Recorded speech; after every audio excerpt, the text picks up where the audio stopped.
Rolling. I'm honored to be interviewed by Alex Jones, a truth seeker, fighting for justice in America. Now he's charming me. He's getting me all smiley.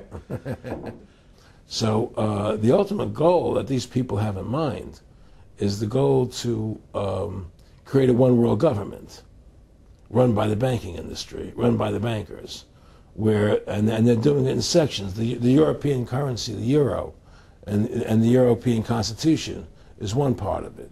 Now they're trying to do it in America with the North American Union, right? And they want to create a new currency called the Amero, right? And the whole agenda is to create a one-world government where everybody has an RFID chip implanted in them. All money is to be in those chips, right? There'll be no more cash. And this is getting me straight from Rockefeller himself. This is what they want to accomplish. And all money will be in your chips. And so instead of having cash, anytime you have money in your chip, they can take out whatever they want to take out whenever they want to. If they say you owe us this much money in taxes, they just deduct it out of your chip digitally. Total control. Total control. And if you're like me or you, and you're protesting what they're doing, they can just turn off your chip. And you have nothing. You can't buy food. You can't do anything. It's total control of the people. And that chip's connected to a database that has your purchasing records, what you do, what everything, you sell. Everything is in there, you know? And so they want a one-world government controlled by them, everybody being chipped, all your money in those chips, and they control the chips, and they control people. And you become a slave. You become a serf to these people. That's their goal. That's their intentions. Eric, can you be specific about when you met Rockefeller, how it happened in these discussions? I met Rockefeller through a female attorney I knew who called me up one day and said, one of the Rockefellers would like to meet you. I had made a video called Mad as Hell, and he'd seen the video and wanted to meet me and knew I was running for governor of Nevada. So sure, I'd love to meet him. And I met him, and I liked him, and he was a very, very smart man. And we used to talk and share ideas and thoughts. And he's the one who told me 11 months before 9/11 ever happened that there was going to be an event. Never told me what the event was going to be, but there was going to be an event. And out of that event, we were going to invade Afghanistan to run pipelines from the Caspian Sea. We were going to invade Iraq, you know, to take over the oil fields, establish a base in the Middle East, and make it all part of the New World Order. And we go after Chavez in Venezuela. And sure enough, later, 9/11 happened. And I remember he was telling me how how you're going to see soldiers looking in caves for people in Afghanistan and Pakistan and all these places. And there's going to be this war on terror, which is no real enemy. And the whole thing is a giant hoax, you know, but it's a way for the government to take over the American people. He told you it was going to be a hoax. Oh, yeah. Oh, yeah. There's no question. He says, there's going to be war on terror. And he's just laughing. There's no... Who are we fighting? I mean, why do you think 9/11 happened and then nothing's happened since then? Do you think that our security is so great here that these people who pulled off 9/11, who were able to, can't knock down another plane? Come on, it's ridiculous. 9/11 was done by people in our own government and our own banking system to perpetuate the fear of the American people into subordinating themselves to anything the government wants them to do. That's what it's about, and to create this war, this endless war on terror. And that's why and that was the first lie. And the next lie was going into Iraq, you know, to get Saddam Hussein out with his weapons of mass destruction. That was the next lie. Now, specifically, this was a little over 6 years ago? This was... 11 months before 9/11. Yeah. And Nick Rockefeller, who's a lawyer, he's become your friend over the previous years, and he's saying to you that there's going to be this big event, and then out of that we're going to have a war on terror, and it's just going to go on and on. Right. An endless war on terror without any real enemy. That you can never, so you can never define a winner. And did he say that it's going to be perfect because you can't define an enemy, it just goes on and on? Yeah, because you can't define a winner. There's no one to beat, so it goes on and on forever. And they can do whatever they want. They scared the hell out of the American public. Look, this whole war on terror is a fraud. It's a farce. It's very difficult to say it out loud because people are intimidated against saying it. Because if you say it, they want to make you into a nutcase. But the truth has to come out. That's why I'm doing this interview. The fact of the matter happens to be that the whole war on terror is a fraud. It's a farce. Yeah, there's a war going on in Iraq because we invaded Iraq. And people over there fighting, you know. But the war on terror, it's a joke, you know. And until we discover what really happened on 9/11 and who was responsible for 9/11, because that's where the war on terror emanates from. That's where it comes from. It was 9/11 that allowed this war on terror to begin. And until we get to the bottom root of 9/11, the truth of 9/11, we'll never know about the war on terror. Aaron, you said that he was, and I think it's important, and I know this about the Rockefellers from Dr. Dennis Cuddy and many others who literally, you'll be 20 years old in a lunch line at college, and there's David Rockefeller. And here's your, I mean, they're experts at recruiting and getting what they call players, and that clearly he was, I mean, I want to make it specific and just get you to reiterate what you said last night about you got 30% of the vote, you were having an effect, you made mad as hell, they knew that you'd started the Constitution Party, they knew that you were somebody who was taking action and getting things done, you'd already made some big films, had a lot of other successes, right. So they were trying to recruit you, and didn't it come down to the point of, hey, we are here to recruit you, and don't worry, your chip's going to say, don't mess with us. You know, this guy's don't touch. Yeah, yes, that did happen. I was definitely being recruited, but it's more subtle than that. Well, in your words, just go through the process, and then what he said. Well, what it is remember we were friends, and we used to go to my house a lot. We'd have dinner, we'd talk, and he'd tell me about business investments, how you get involved in, you know, or they would help me with this business investment or that business investment. And was I interested in joining the Council on Foreign Relations? You know, I would have to get a letter to join them, but was I interested in that? And, you know, just stuff, you know, leading you on. And I used to say to him that I never really did that because that wasn't where I was coming from. You know, as much as I like you, Nick, you know, your ways and my ways, we're on the opposite side of the fence. You know, I don't believe in enslaving people. You know, and he would come back with, "Oh, I do." Or? Well, it would be more like it's better for them. Well, it's more like, you know, how do I put it? It was like, what do you care about them? What do you care about those people? What difference does it make to you? Take care of your own life. Do the best you can for you and your family. What do the rest of the people mean to you? They don't mean anything to you. They're just serfs. They're just people. You know, it was just a lack of caring, you know, and that's just not who I was. It was just sort of like cold, you know. It was just like cold, you know. And I used to say to him, what's the point of all this? You have all the money in the world you need. You have all the power you need. What's the point? You know, what's the end goal? And he said the end goal is to get everybody chipped, to control the whole society. To have the bankers, the elite people, you know, the bankers and some governor controlling the world. And I said, do all the people in the Council on Foreign Relations believe this way you do? He said, no. You know, most of them believe they're doing the right thing. A lot of them believe it's better off being socialistic. You know, we have to convince people that that socialism is really capitalism. Because America's becoming a socialist country. It's a communist country today. Well, one of the things they told me was that he was at the house one night, and he would talk, and he started laughing. He said, "Aaron, what do you think women's liberation was about?"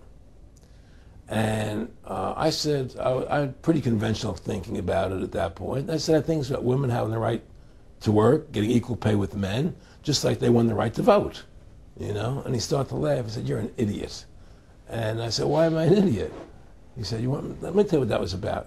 We, the Rockefellers, funded that. We funded Women's Lib, you know? And we're the ones who got all over the newspapers and television, the Rockefeller Foundation. He says, and you want to know why? He says, there were two primary reasons. And they were, one reason was we couldn't tax half the population before Women's Lib. And the second reason was, now we get the kids in school at an early age. We can indoctrinate the kids how to think. It breaks up the family. The the kids start looking at the state as the family, as the school, as the officials, as their family, not as the parents teaching them. And so those are the two primary reasons for women's lib, which I thought up to that point was a noble thing. You know, when I saw their intentions behind it, where they were coming from when they created it, the thought of it, I saw the evil behind what I thought was a noble adventure. Aaron, did you know that Gloria Steinem, in one of her own books, now admits the CIA funded Miss Magazine? No, I had no idea about that. No, I never heard that. Yeah, we're going to... CIA funded Miss Magazine? Funded Miss Magazine with the stated goal of taxing women and breaking up the family. No kidding.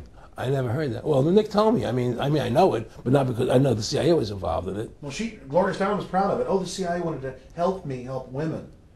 No kidding. And so they funded it, yeah. And of course, it's divide and conquer.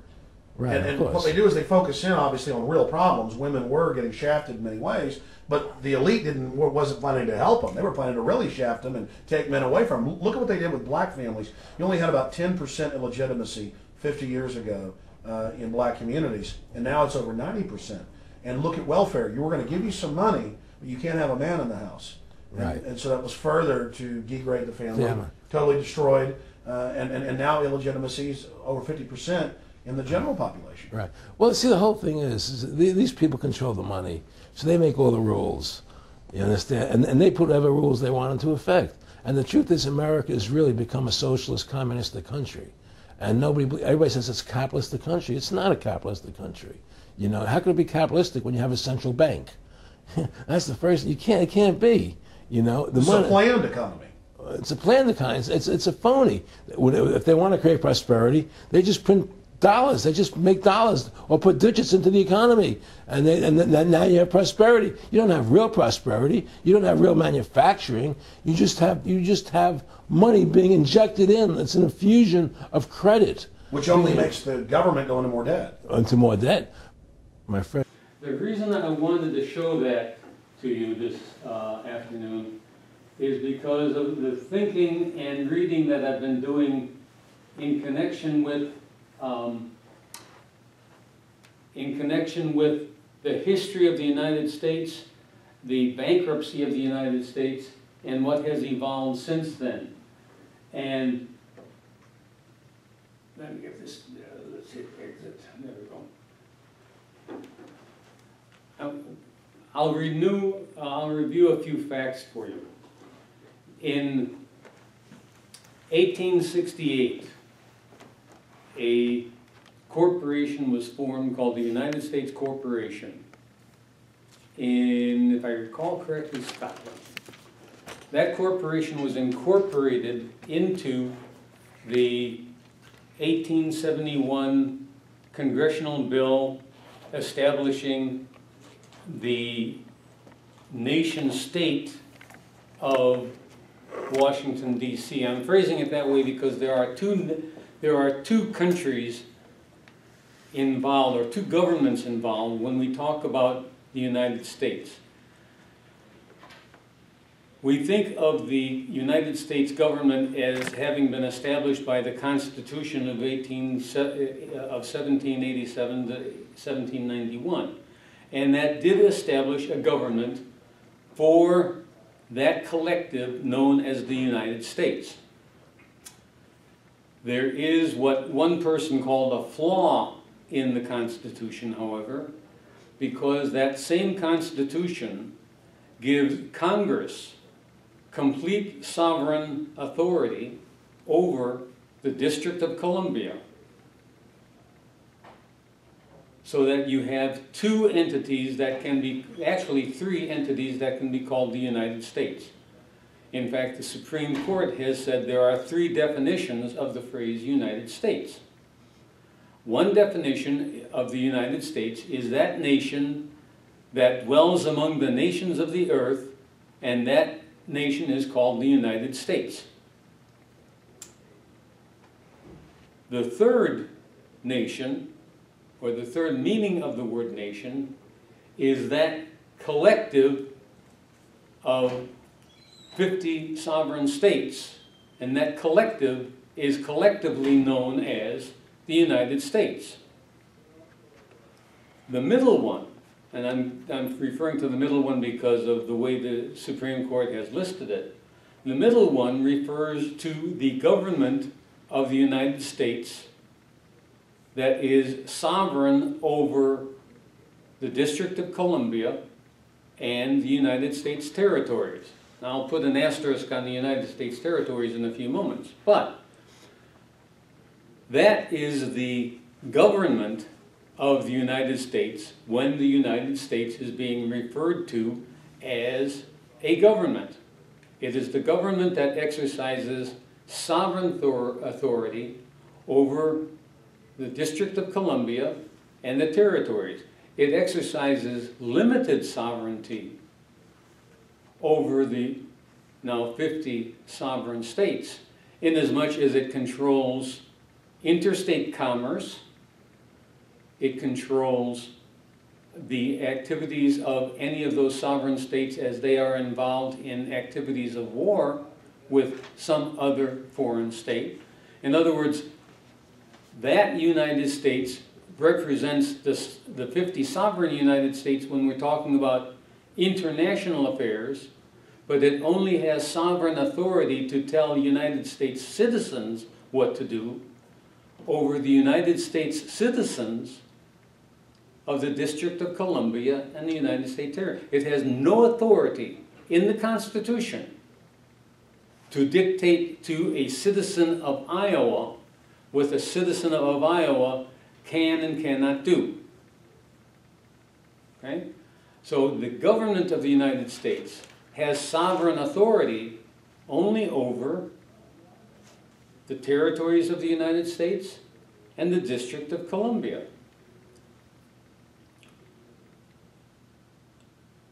It has limited constitutional authority over the 50 so-called United States.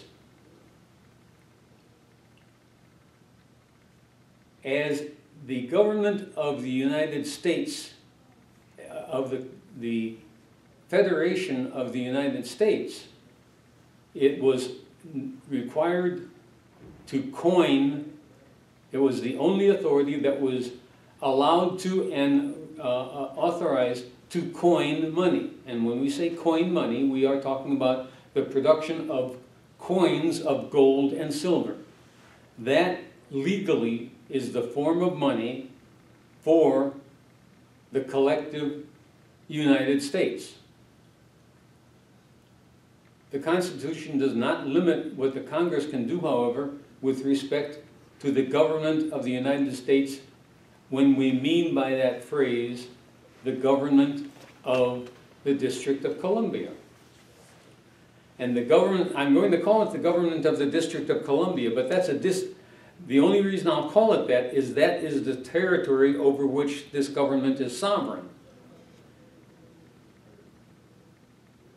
And it is confusing, and I apologize for the extent of the confusion.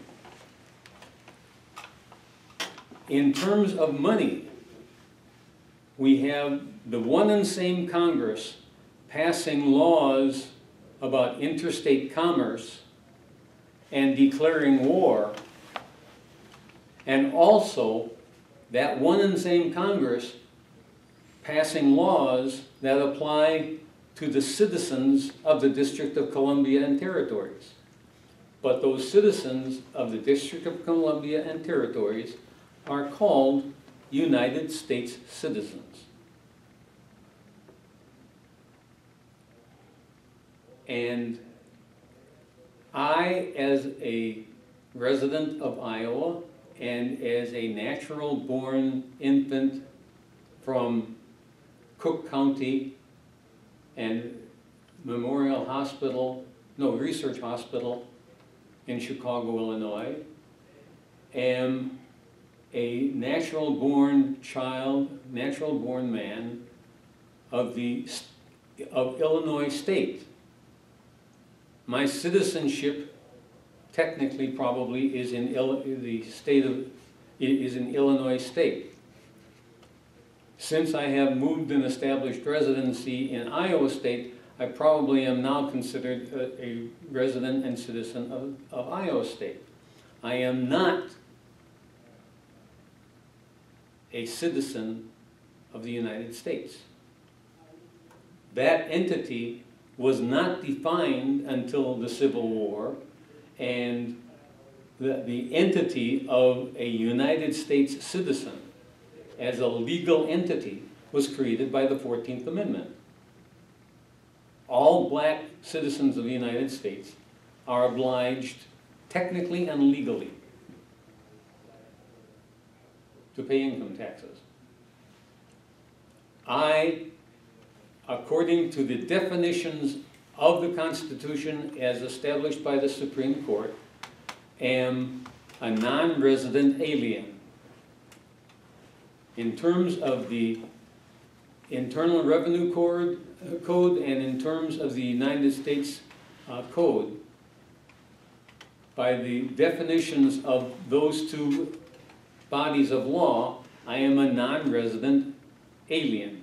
Why am I a non-resident? Because I don't live in the District of Columbia or their territories.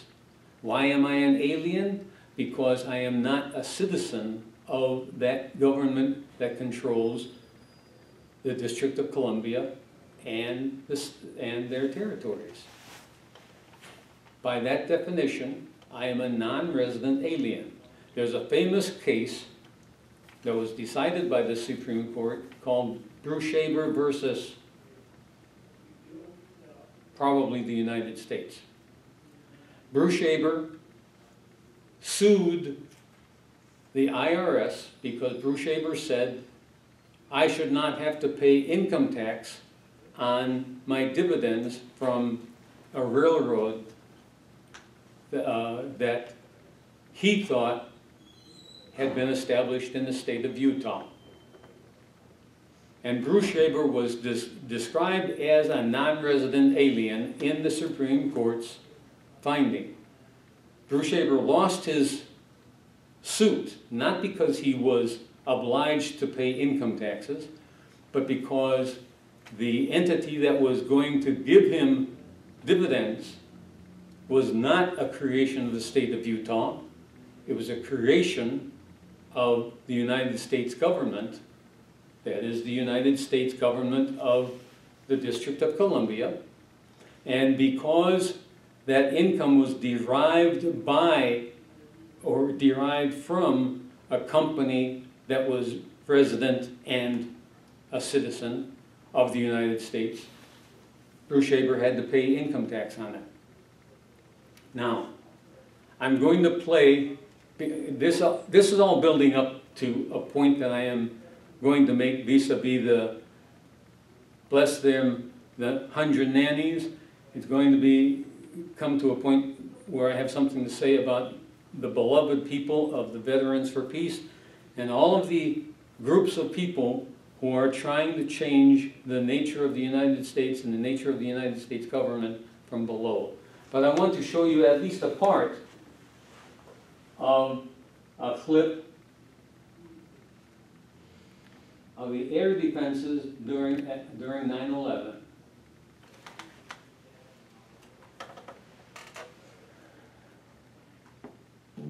What initially raised suspicions on the true role of the military on September 11. This goes for 42 minutes, so I'm not going to play the whole thing. The most advanced but I want you to appreciate the enormous task of controlling NORAD on 9/11. I remember thinking, where on earth are the interceptors? I'm an old interceptor pilot, and it's absolutely unbelievable that hijacked airliners could fly around for an hour and 40 minutes without being intercepted. As a former Minister of National Defense, why did airplanes fly around for an hour and a half without interceptors being scrambled? Take them, with a quick reaction alert. They should have been in the air in 5 minutes or 10 minutes. If not, as a Minister of National Defense, I would want to say, why not? This astonishing failure to respond was remarked by Senator Mark Dayton in the post-9/11 congressional hearings. What I find much more shocking and alarming were the repeated and catastrophic failures of the leaders in charge and the other people responsible to do their jobs, to follow established procedures, to follow direct orders from civilian and military commanders, The official justification for this failure is a series of blunders, miscommunications, and mistakes that has come to be known as the incompetence theory. On that day, you saw a lot of well-meaning, confused people struggling to make sense of a terrible situation. They didn't even know where the planes were. One argument for the incompetence theory is that the air defense was conceived to protect the U.S. from external threats, not internal ones. The fact is that our air defenses, the whole NORAD system, was not at all geared towards protecting us from domestic aircraft. Quite the contrary. It was all set up to detect aircraft coming in from I hope this gentleman is really deeply embarrassed because what he's spouting is absurdity.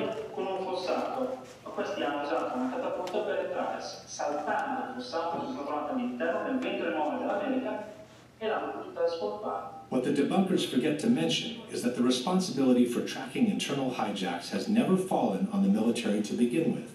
This has always been the duty of the Civil Air Traffic Controllers, the FAA, as explained by the Secretary of Defense himself. So the Department of Defense was oriented externally. Our radars were pointing out, not in, and the FAA was the one that then had the responsibility to say there's a hijack. Only then, explains author and researcher Nafiz Ahmed, is the military requested for assistance in scrambling their jets. Standard operating procedures dictate that as soon as a plane flies off course, the FAA will contact the plane and try to ask them what is going on.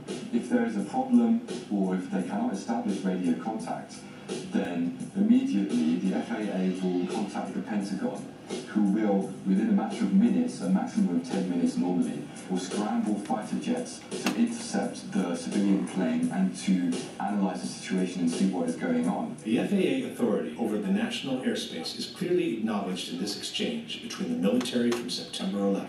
If you can, hand the fighters over directly to FAA, so they're still under FAA control. We're never going to take them. Just work with them, coordinate with them as best as you can with that. Take them to the area and let them handle that airspace. Another argument for the incompetence theory is that by turning off the transponders, the hijackers had made the airplanes very difficult to be tracked on radar. That can't be overstated. The fact that once the hijackers turned off the transponders, the air traffic control, who were looking at something like 4,500 primary radar clips, they were trying to pick out the plane that they just lost. Non sapevano dove andare perché i terroristi hanno disattivato un dispositivo che si chiama transponder che localizza l'aeroplano, spento quello, puff, sparisce il puntino. E dov'è? Non si sa dove. This is not true. When the transponder is turned off, the controllers lose the information on the altitude, but they can still track the plane as a primary signal. The following example shows how long it took an air traffic controller to find American 11 on his screen after he was told the plane had been hijacked. Good morning, Washington. I've got a situation here with American 11. We believe it's a possible hijack. Okay, tell me more. We lost radio communications with him, and then we lost his transponder. And right now the aircraft is just west of Albany, going southbound. Okay, I see him. I'm going to see if I can find the one section that in a few seconds summarizes the absurdity of the situation with NORAD.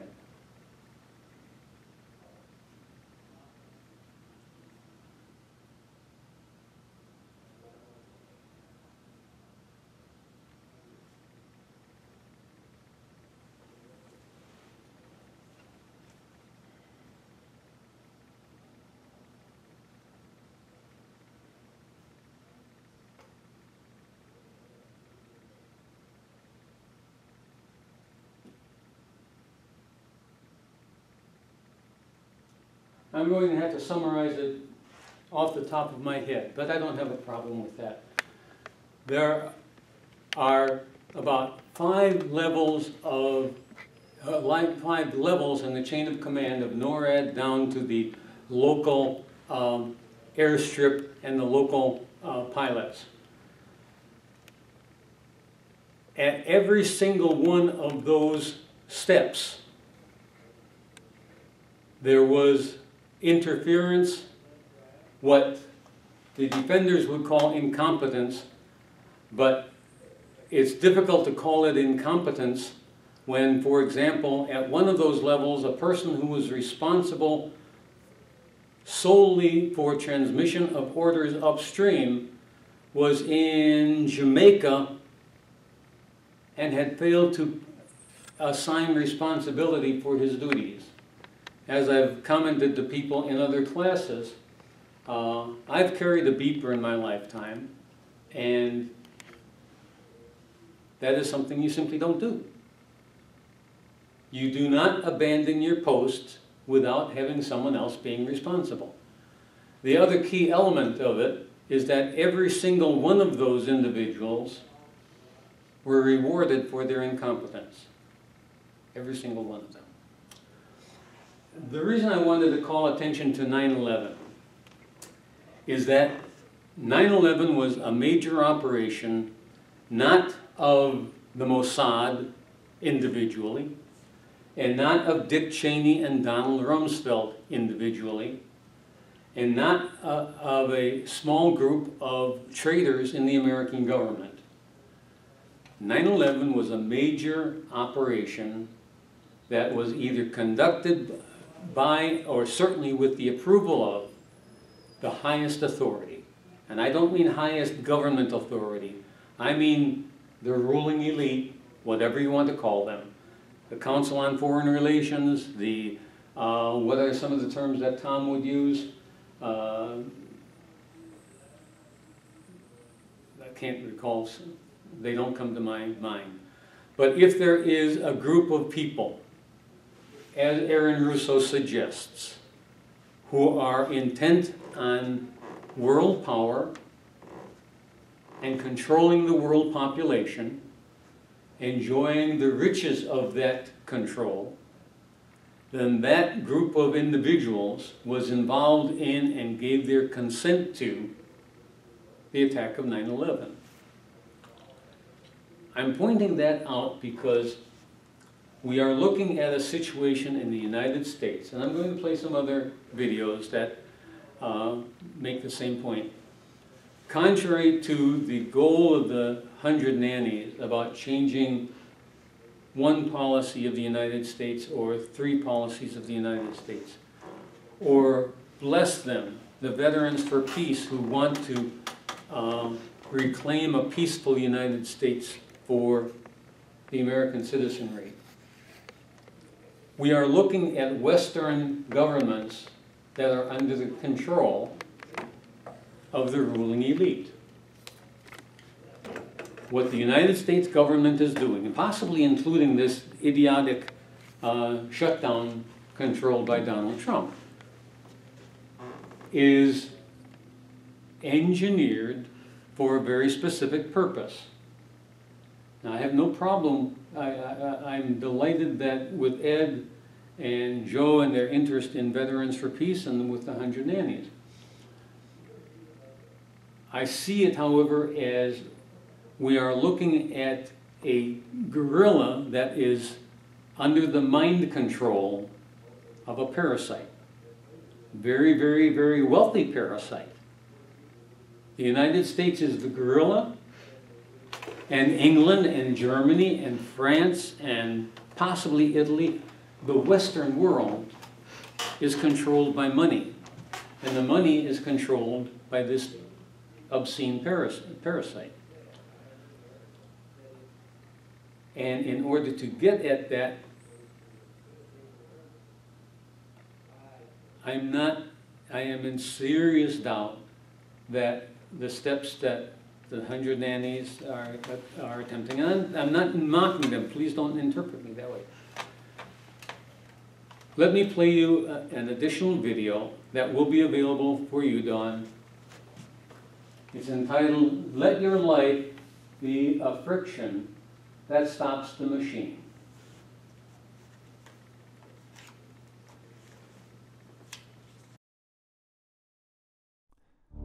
Nightmare and insanity are akin. Mysterious and involuntary states that skew and distort objective reality. One wakens from nightmare. From insanity, there is no awakening. Whether Americans live in the one state or the other, is the paramount question of this era.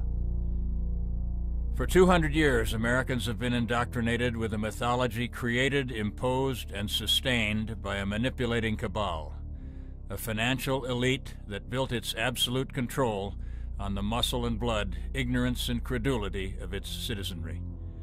It has now metastasized into the corporate tyranny that owns and controls America.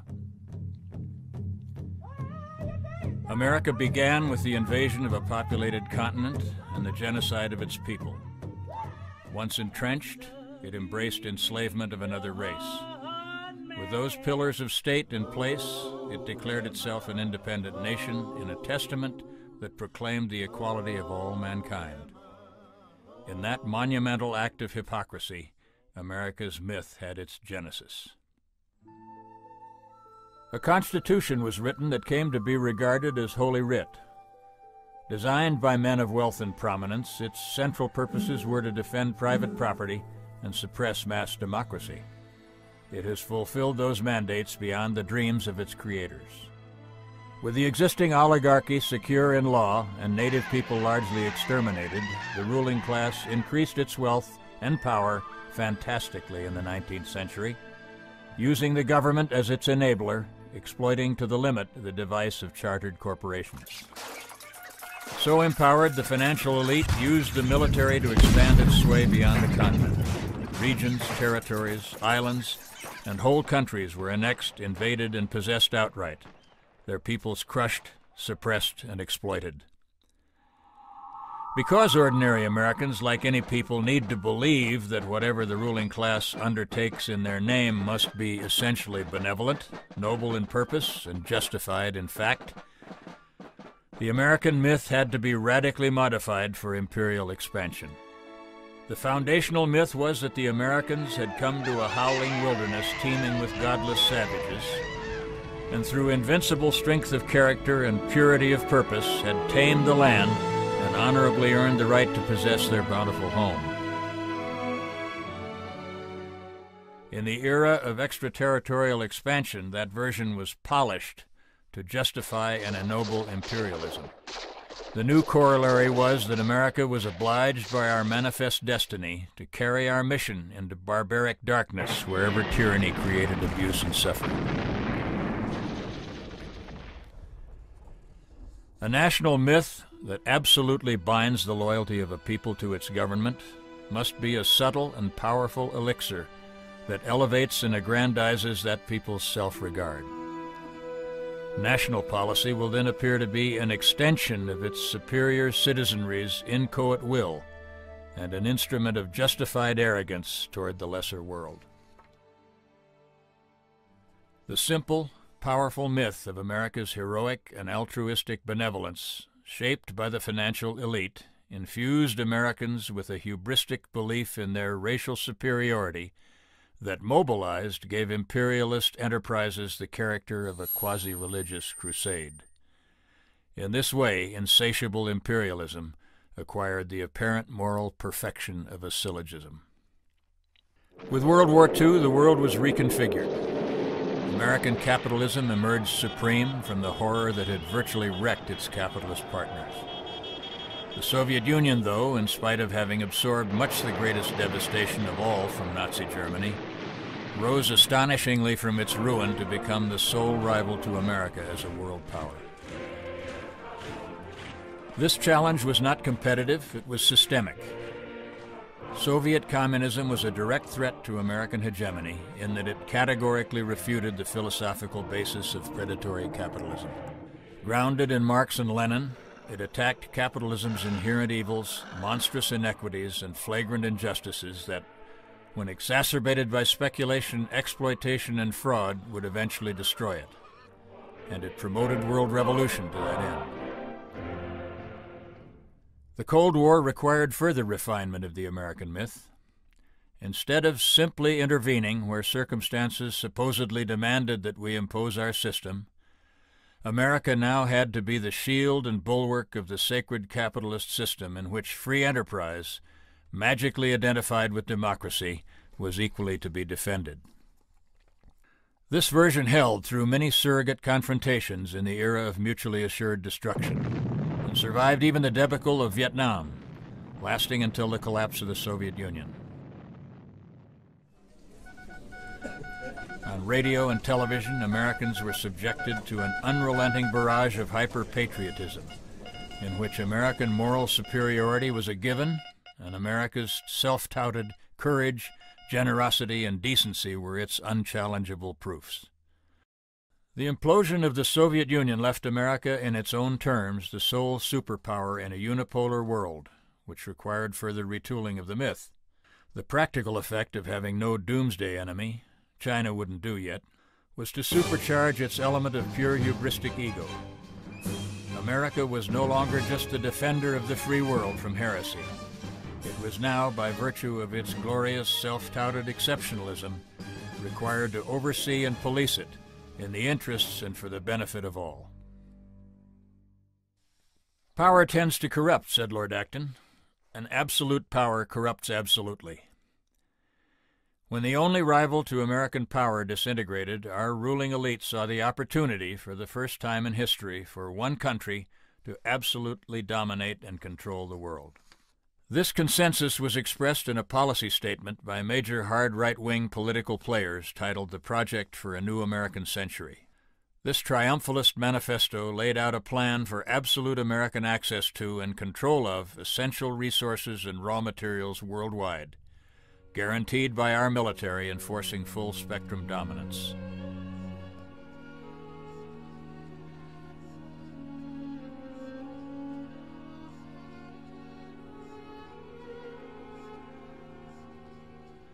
The American myth, which had lost some momentum in the totally unexpected so-called Cold War victory, was now re-energized with a proactive essence and endowed with the glowing radiance of a true and, for the first time, self-professed imperial mission.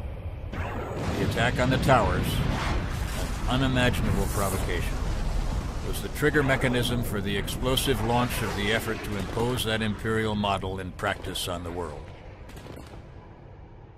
It has been without question the most spectacular failure in the history of American misadventure.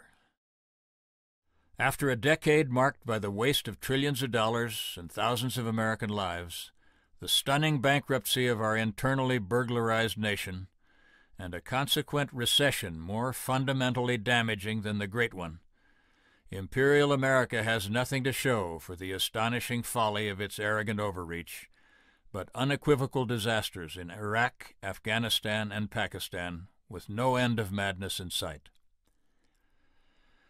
It is clear that the hypnotic hold of the American myth on the loyalty of the people has led only to disgrace and tragedy, and set a course to inevitable imperial decline and ruin. This truth, though, entirely mistakes the purpose of the myth. It was never intended to serve either our country or our people. It was created solely to shield, buttress, and exalt the financial ruling class. It has done that with complete and astonishing success. As a prime example, the massive looting of funding for the Iraq, Afghanistan, Pakistan wars to enrich the corporate tyranny is on a unique scale of its own, without anything remotely comparable to its flagrant obscenity in the whole long history of war. Neither the Pentagon nor the government can account for the billions of dollars that have vanished there. There is no doubt that beyond the outrageously inflated no-bid contracts given to giant corporations with their obscene guaranteed profits, much of the money was simply stolen by, through, or in spite of the military, and distributed among thieves and accomplices. Much of it came in bricks on huge pallets, for convenience, presumably. As this wholesale corporate robbery was in progress under military oversight abroad, the corporate tyranny evolved a new set of impenetrably complex devices for the generation of money without either any economically productive source or result at home. The sole driving force and purpose of capitalism is, of course, the realization of profit. According to that iron calculus, reducing production costs increases profit margin. This leads to the obvious conclusion that as production costs near zero, profit is maximized. There is no provision for social good in capitalist theory. Corporations, created to optimize commercial opportunity through efficient specialization, were originally required to operate for public good, but that provision was quickly finessed and forgotten. American law courts have always favored corporate concentrations of wealth, since they, like the Congress, exist to serve moneyed interests. And the judiciary has consistently cooperated in ruling reliably for corporations and against the interests of the people. Indeed, without considering the question in law, the Supreme Court long ago endowed corporations with personhood, that is, with all the rights of human beings under our Constitution. That this travesty occurred as a slipshod clerical error shows that the Court preferred to mask this perversion of the intent of the 14th Amendment as an unexamined assumption, rather than risk an eventual test which would have created public outrage. Given the collusion of Congress and the courts in securing legal invulnerability for the corporate tyranny, and the fact that corporations' only duty is maximization of profit, it was inevitable that megabanks, huge brokerage houses, giant insurance conglomerates, gilded hedge funds, and credit agencies pretending to certify their work all engaged in massive criminal fraud and deception for just that purpose. The result was the crash of '08, the recession, and the unprecedented bailout of the biggest banks and investment houses with taxpayer dollars. So much for the invisible hand of the free market. In recent years, two related trends have battered the American myth. First, any belief the world had in it has been shattered by a catastrophic series of imbecile military disasters which has eroded its efficacy at home. Second, in response, the state has made crude efforts to boost its waning power by imposing totalitarian-style surveillance, intimidation, and coercion on the American people to a degree unprecedented in scope and scale. The vast, clanking medieval apparatus of Homeland Security that has sprouted like an enormous poison fungus since 9/11, with its brutal police state mindset, the odious Patriot Act with its flagrant subversions of the Bill of Rights, the endless fantasy-based terror peddling of the prostitute corporate media with its clowns and harpies churning irrational fear and anger in the uninformed, all this grim repressive machinery is a ham-handed attempt to distract Americans from the real causes of their injury, abuse, and oppression. And yet, even with the American myth now exposed for the tissue of lies, deceptions, and frauds that it has always been, it still keeps its phenomenal hold on the great mass of American people. The sad reality is that for the majority, their own identities have been so deeply and thoroughly infused with the myth that to disbelieve it is to disbelieve in themselves. So the dead American myth lives on in its deadness, horribly masking our crapshot economy, our bankrupt debtor's prison of a society, our ghost dance charade of kabuki democracy, while typhoons of impending social, economical, and ecological disaster build their enormous, lightning-charged thunderheads above the dark future before us. And what does the dead myth still obscure? What is beyond the wall of failing deception and dishonesty? What horrors has the shoddy fable so long and effectively concealed? It is a world brutalized by the violence of our imperialist mania. It is the wrecked and pillaged economies looted by our predatory capitalist austerity regimes. It is the hundreds of millions of starved, dying children sacrificed to Wall Street commodities gaming.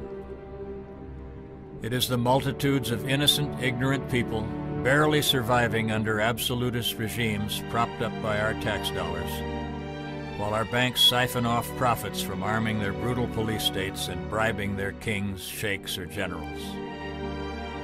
It is the millions of dead and maimed and raped populations of simple tribal people that our indiscriminately murderous juggernaut has left in its bloody wake in Iraq, Afghanistan, and Pakistan. It is the bitter and appalling legacy of hate and repulsion disdain and fear which America has earned with its hegemonist villainy in every region of the world.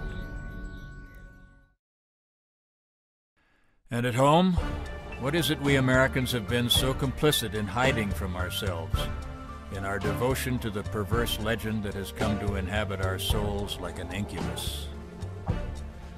It is millions of us with no work or hope in middle age whose jobs and homes have been devoured by the sick fraud machine of Wall Street. It is the trashed, demolished weed lots of our major cities crumbling in fire-gutted ruin. It is the many cities with industries defunct and factories dismantled and shipped overseas. It is our decaying, defunded public schools, our bankrupt states and counties, our overtaxed, antiquated public transportation systems, our obsolete, dissolving infrastructure, our gigantic and irrational prisons horror, our cynical healthcare con game, and over it all, the jackboot mechanism of our police state, armed and empowered, ready for use against us all. This is where we are. The great question now is whether we can awaken from our long nightmare and face the terrifying and exhilarating prospect of living in reality without the false props and dishonest constructs of a hoodwinked and dishonored people, or whether we have internalized the falsity to such an extent that it has become a collective insanity. In 1846, Henry David Thoreau, offended to his soul by the American invasion of Mexico, protested and went to jail. In his essay on civil disobedience, he said this of state policy: "If injustice is of such a nature that it requires you to be the agent of injustice to another, then I say break the law. Let your life be a counter-friction to stop the machine." To attempt to break the death grip of the American myth will be a titanic challenge. To even begin to rebel against the might of the national security state will require the courage to face far more than official disapproval.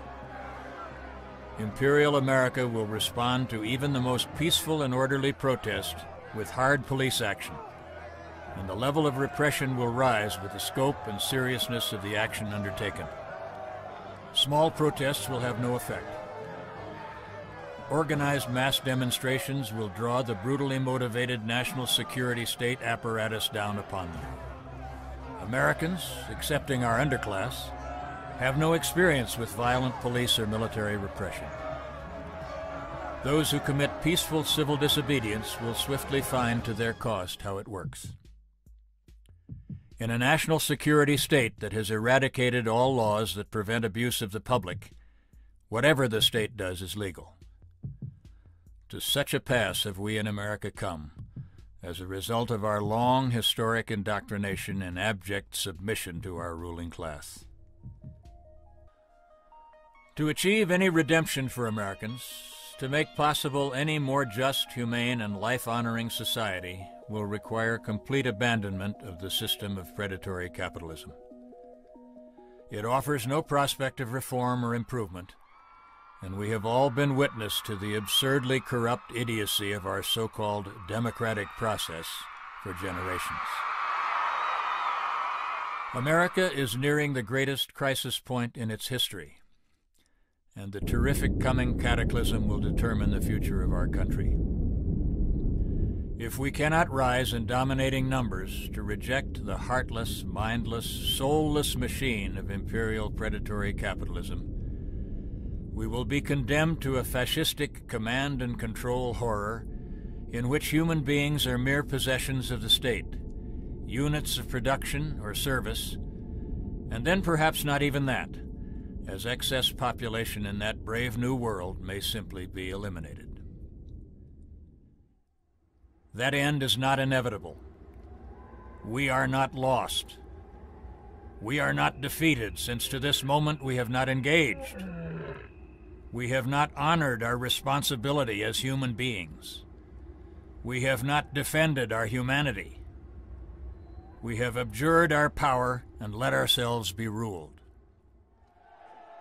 All around the world, the rolling thunder of irresistible outrage is now heard and felt.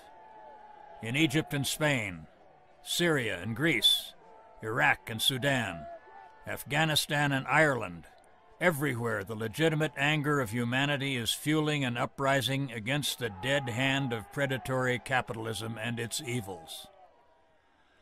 And in Americans, so long trapped, encapsulated like flies in amber in a false religion of state idolatry, the anger is deep, widespread, and growing.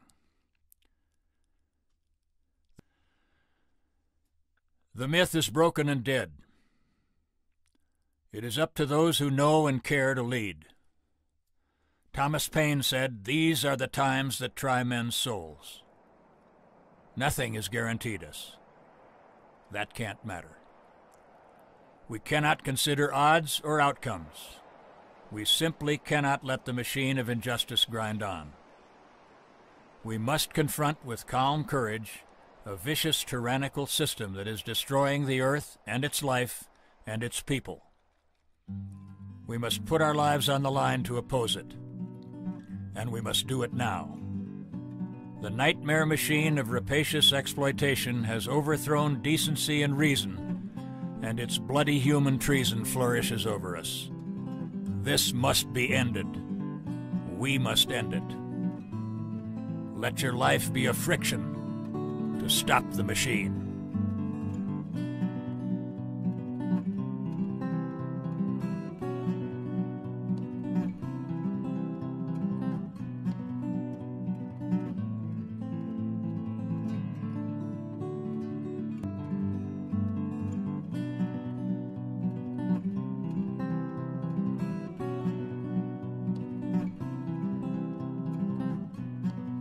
Doesn't make any sense.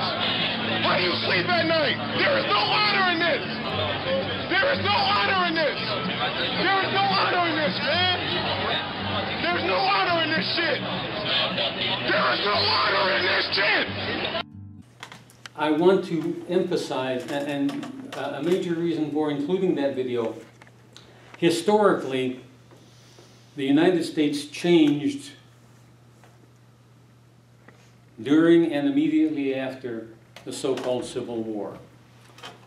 The preference for corporations was reflected earlier than the Civil War when the Supreme Court decided that the Admiralty jurisdiction, which is the jurisdiction of contracts and commercial exchanges, should be exercised on the land as well as on the sea.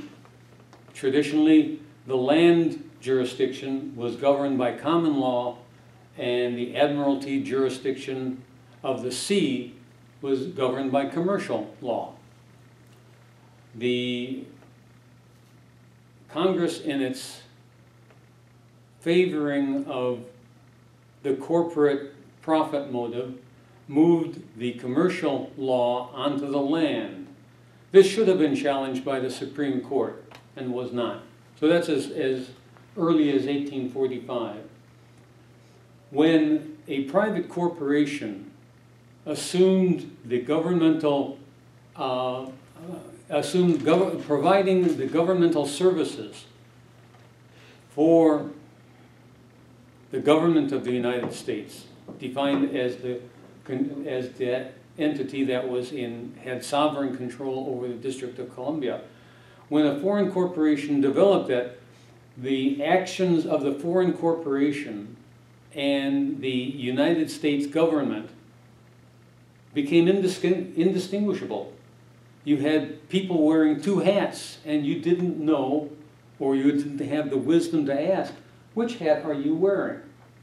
Now, as long as the actions of the United States government, we're talking about one United States government, a Congress, a system of courts, the executive branch.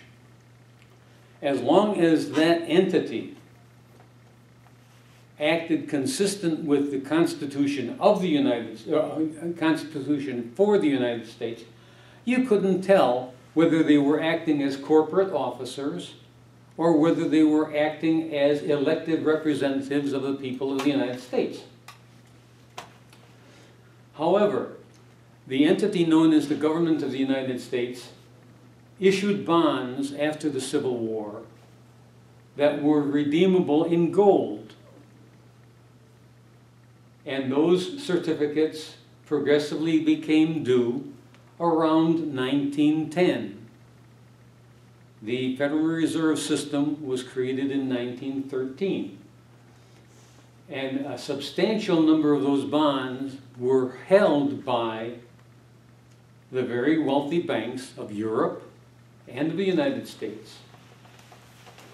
And there was not enough gold in the world to satisfy the redemption needs of those bonds.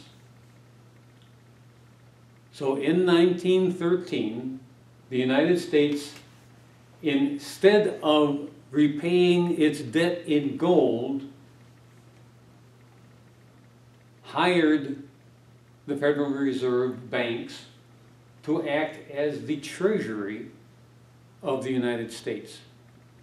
In 1920, they basically abandoned the governmental agency known as the United States Treasury and turned it over to the Federal Reserve System.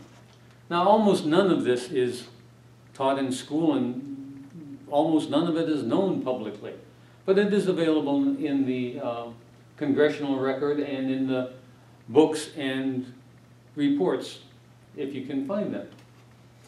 In 1934, the United States government, again, like most of the governments of the Western world, were bankrupt. And Franklin Delano Roosevelt did something that was illegal and was recognized by several congresspersons as being illegal, but he did it nevertheless. He used as surety, as, what is the word, when you... Collateral. Collateral. Thank you, Dawn. And Janet. Darn onomatopoeia. He used all of the property of the people of the United States, national parks as well, so we're not just talking about public property, we're talking about private property, and all of the wealth of the citizenry of the United States as collateral for further borrowing from the Federal Reserve Bank in order to continue doing business. The vast majority of the American public is not aware that they don't own their property. But they would know it if they thought for a few moments that if our government thought they needed to do it, they could take possession of my house and lot. And not only can they take possession of my house and lot for a government-approved project for the people, they can take possession of my house and lot for a commercial project that is more beneficial to the government than it is to me. They have allodial ownership, that is, without recourse, of all of the property in the United States. Which is why, by the way, they can seize your property or mine, because the state presumes that they own you and your property. And technically, they do. When you are imposed a tax, what are you doing but working for your government? I'm not objecting to taxes. I'm using this as an example that we no longer are sovereign individuals according to this system of law. Remember I said, as long as the corporate United States acted consistent with a constitutional United States government, you couldn't tell the difference. In 1944 and subsequently, very rarely, but definitely happens, every once in a while, the United States government does something that is clearly, patently, and obviously unconstitutional. It does its very best not to shine a spotlight on it. For example, it was in 1944 that they basically turned over management of the U.S. Treasury to the World Bank. For relatively technical reasons, a constitutional government of the United States couldn't do that. It could not legally and constitutionally turn the Treasury over to a foreign entity, which the World Bank would be. But Congress passed a motion to the effect that the President had the authority to do it, and he did it, and several other steps. That activity was perfectly legal for a corporation to do, and totally illegal for a government acting under the Constitution for the United States to do. Now, very rarely, in fact, every court in the United States today operates under, I want to call it admiralty law. They will call it statutory law. They will do everything they can to give the impression that they are acting under constitutional law. And frankly, 90% of the time they're very, very good at disguising the fact that they are actually exercising admiralty law. And if you go to court and appeal your being tried as someone who's, let's say you've gone through a yellow or gone through a red light, if you make the appeal that you are not subject to the laws of the United States,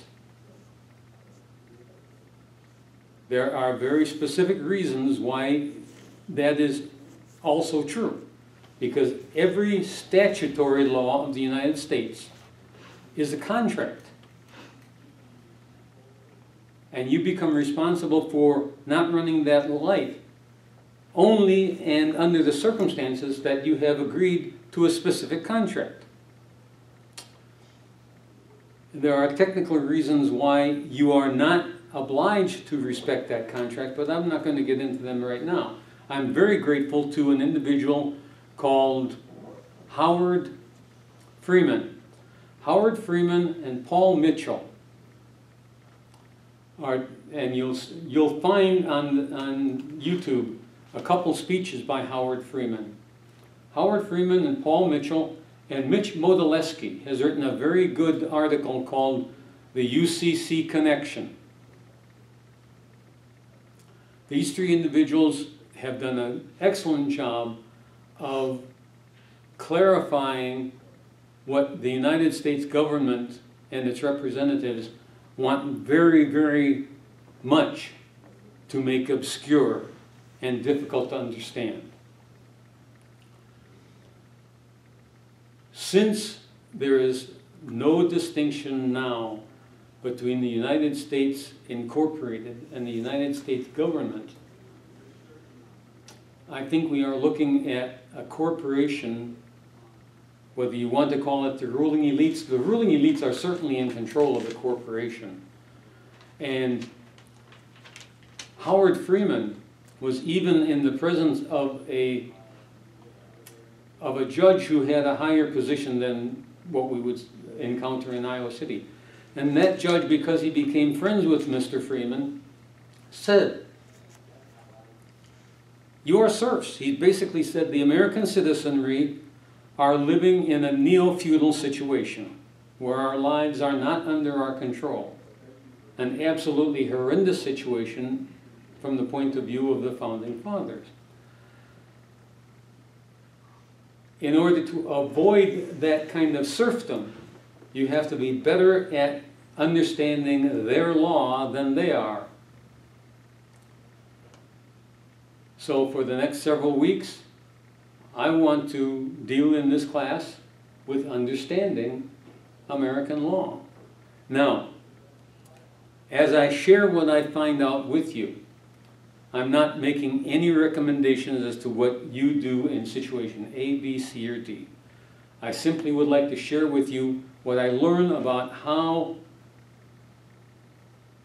the legal systems, and that's in plural, how the legal systems operate.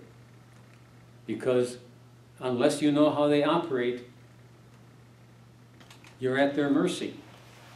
Right now, the United States citizenry is comparable to a massive barnyard with lots of room to roam, but a fence around it. And the animals in that barnyard, as long as they keep laying eggs, will not probably have a major problem. But when they stop laying eggs, or when the farmer wants to reallocate their land, then they're going to have a major problem. The judge who was speaking to Howard Freeman said, the bankers of the world own most of the world, and they choose not to impose obvious serfdom on the people of the world. Now, whether he meant world or Western world, I cannot say. But they choose not to impose serfdom on the rest of the world because there are too many private guns. It's much nicer to have a barnyard of happy chickens laying eggs than a bunch of chickens who are coming at the farmer to collect the eggs and pecking the dickens out of them. The ruling elites do not want unhappy chickens. They might want dead chickens, or they might not want laying chickens, but they do not want unhappy chickens. And I'm going to close this discussion with bok bok bok bok. So what happened, you said that most of the countries in the Western world were bankrupt by 1934. And then before that you mentioned that the U.S. sold bonds that I presume were purchased with paper money or whatever the currency was then, and then were redeemable in gold. Is that where the big swindle came in?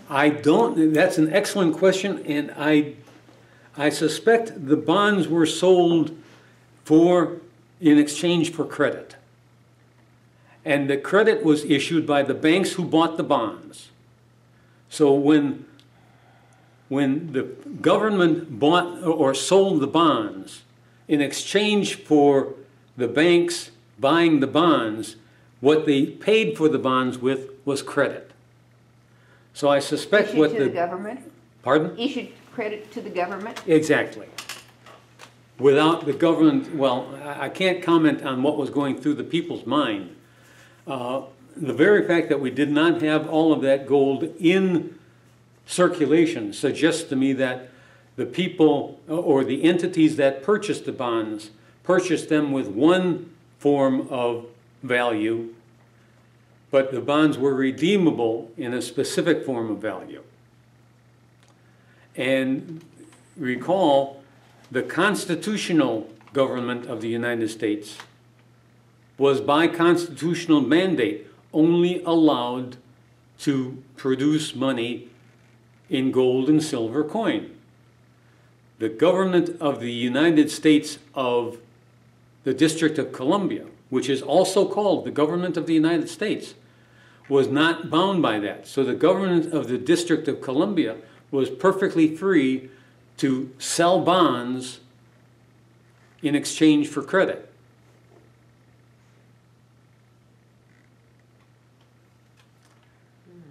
But they walked into a trap. They walked into a trap as surely as they were walking into quicksand. Because what they were using, and this is partly presumption, because the banks did not give that much gold to the United States. I know that for a fact. They allowed the United States government to buy commodities either on the international market or on the national market with the credit that was issued by J.P. Morgan or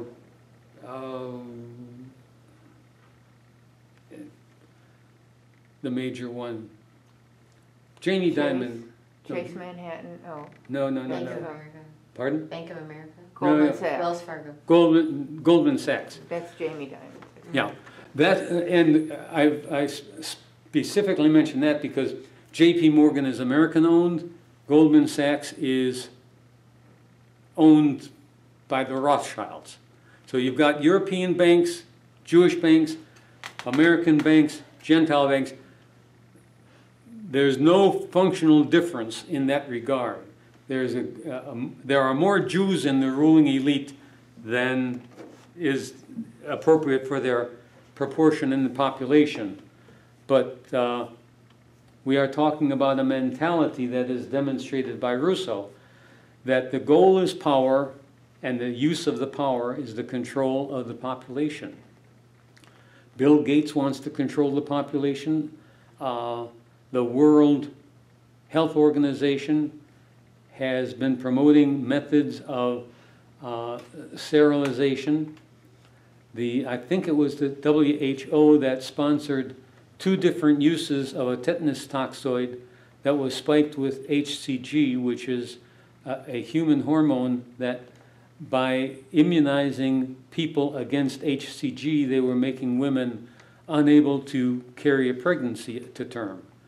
And that was done in Indonesia, and it was done in Kenya. And very interestingly, and if you follow F. William Engdahl, he's hot on the trail of these issues. The birth rate of human beings was projected to go to 9 billion about 2030. It has leveled off and is actually going down in the last 10 to 15 years. And the major cause of it is not decreased fertility, although decreased fertility, especially among males, is one of the aspects. But decreased or increased rate of aborted pregnancies, spontaneous abortion. So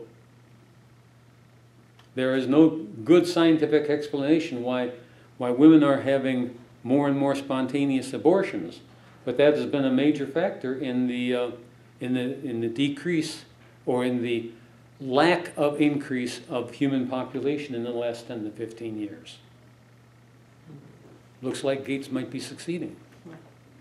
Tom mentioned something to me the other day about your Anna Van Reitz, that she's had a few successes in her fights.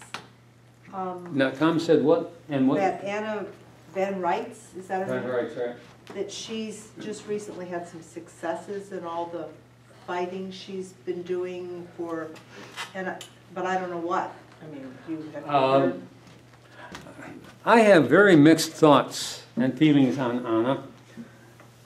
She's like a clock that spins around very quickly. She's right a substantial percentage of the time, and yet she's just as wild in her non-legal statements. She says that, well, if you go to her website, annavanreitz.com, her last 1 or 2 essays are absurd. So I'm hoping that she is right on certain legal issues. But I have a great deal more confidence in Mitch Modilewski and Paul Mitchell, and who's the other gentleman I mentioned? Freeman. Thank you. Howard Freeman. Those 3 guys, I'm sorry, I'm not being prejudicial against the ladies, not intentionally anyway, but those 3 guys have been right on target. Now, quite obviously, the IRS will do everything to discourage people from challenging the income tax. Because it's let's face it, it is the most important way of paying off paying the interest on the current debt. Now, something that didn't come up on the presentation, but there is roughly $13 trillion of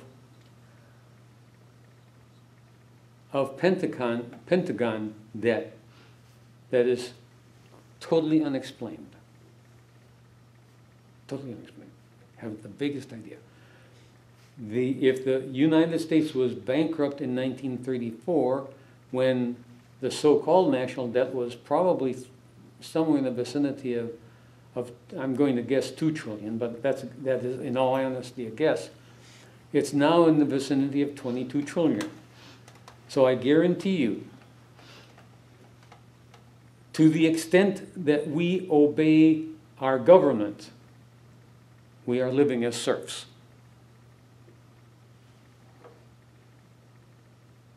Now, they're not going to put us in slave labor camps unless they need to, because slave labor camps are difficult to manage, as the Soviets found out. There are a lot of other things, but we are living, as American citizens, we are living in a fool's paradise. We think we have the government that was guaranteed us by the Constitution for the United States, and we don't. I am the one ray of light that I see is that our government and the ruling elites are doing everything they can to preserve the illusion of a government of law rather than a government of men, or a government rather than a tyranny. They are working very hard to convince the American citizenry that they are obeying the law and therefore you should obey the law. Now, they're not obeying their own law, but they're being very discreet as to the circumstances under which they break it. Now, in the last 10 years, very interestingly, and I'm not sure how this correlates, but I'm confident that it does. In the last 10 years, the United States has quite consciously been violating what we call international law. And international law exists. And international peace should be guaranteed by nations observing international law and abiding by international law. It has in the past not required a world policeman, but I guarantee you, somewhere in the future, and probably near future, we're going to have the argument that we should have an international army of the United Nations enforcing international law. Because the United Nations is, at least up until now, is basically a tool of the ruling elites. Wish it weren't so, but it is. So the United Nations goes in as peacekeepers now, but it's kind of hard. I mean, it would be easy to see how they could just use them probably the way they are. Morph into, yeah. Yeah, yeah. And remember, every usurpation of power is preceded by a surrendering of power for a good cause. Isn't it obvious that the state should regulate how people drive so that you should be dependent on getting a driver's license and you should abide by the laws of the traffic? That's the citizen surrendering his right to drive as long as he doesn't hurt somebody else. You can, almost any contemporary law in the United States, you can say is a well-intended surrender of your autonomy to the state. Now, under some circumstances, I think that might be a good idea. But There are people who want Donald Trump to declare a state of emergency so that he can activate the military and use the military to enforce the border with Mexico. I don't know. We already have multiple states of emergency that the American people have forgotten about. We still are living under the state of emergency, and American people are considered enemies of the state. That's the only. 26 of them are going on right now. Pardon me? There's about 26 active ones right now. States of Yeah, emergency for various things. Very well. I didn't know the number, Yeah, but wow. good. Yeah. And the power of the use of the state of emergency is that you recruit public acquiescence to what the government is doing. And frankly, public acquiescence at this point in time is the last thing we want to do.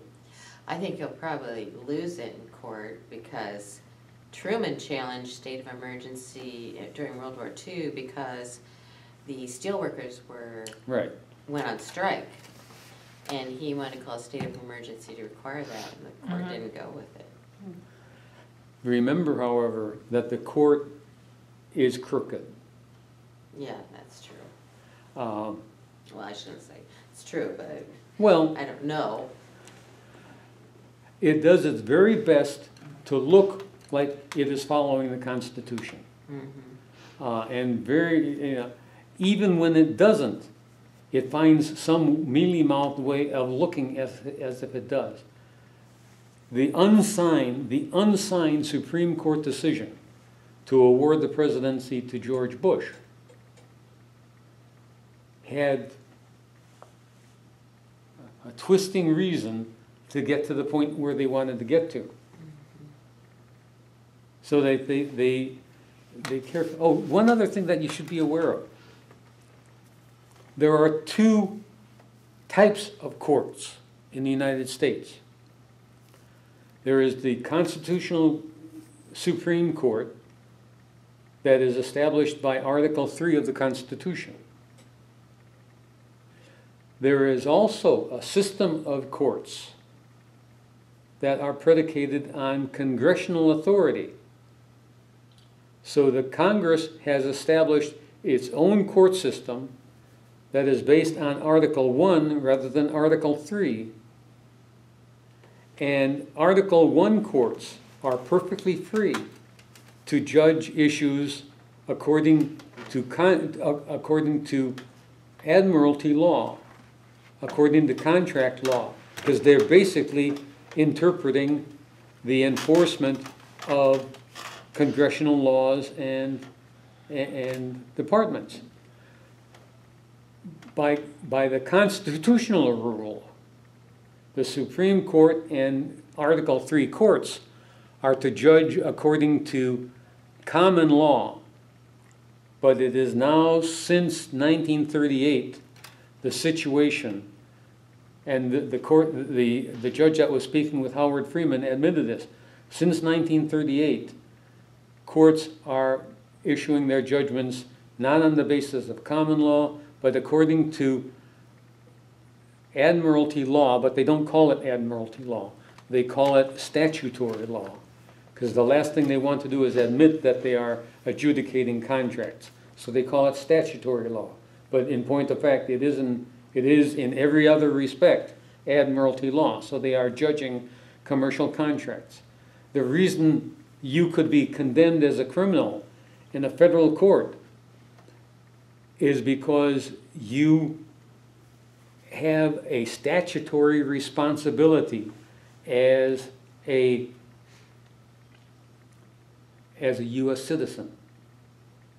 But it's a statutory responsibility, not a constitutional responsibility.